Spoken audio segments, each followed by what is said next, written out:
Marcus grew up in a quiet little town in Alabama, one of those places where everybody knows everybody and opportunity feels like it lives somewhere else. His family didn't have much, but they had each other. And they had food, real food.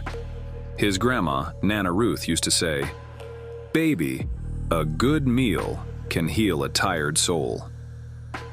From the time he could reach the stove, Marcus was in the kitchen. While other kids played video games, he learned how to season cast iron skillets and slow-cook collard greens.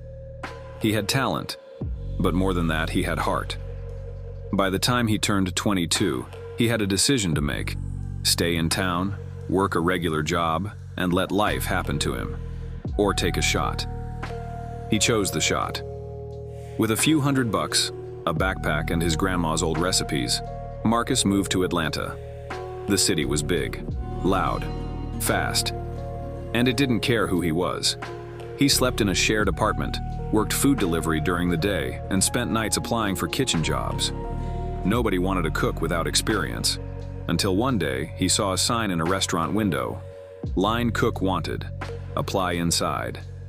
He walked in, shook the head chef's hand, and said, "I've never worked in a big kitchen, but if you give me one chance, I'll prove myself." And he did. Marcus started at the bottom, peeling potatoes, washing dishes, scrubbing the floors.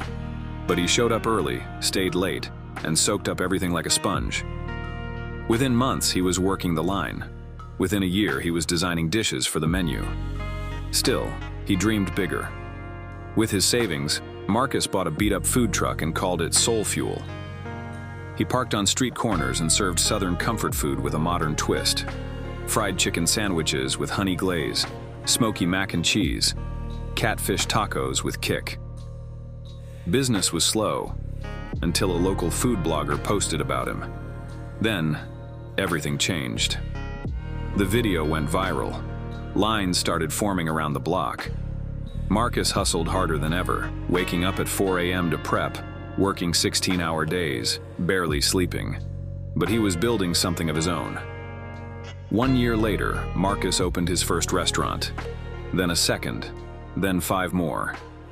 Soul Fuel became a name people recognized, not just for great food, but for heart, community, and second chances.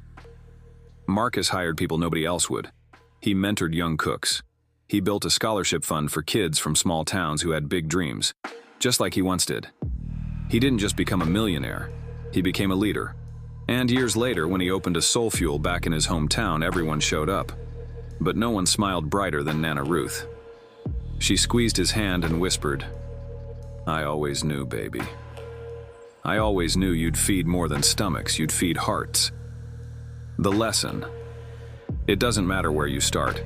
It doesn't matter what you don't have. What matters is the fire inside you and what you do with it. Because even a cook from a small town can build an empire. One plate, one person, and one dream at a time.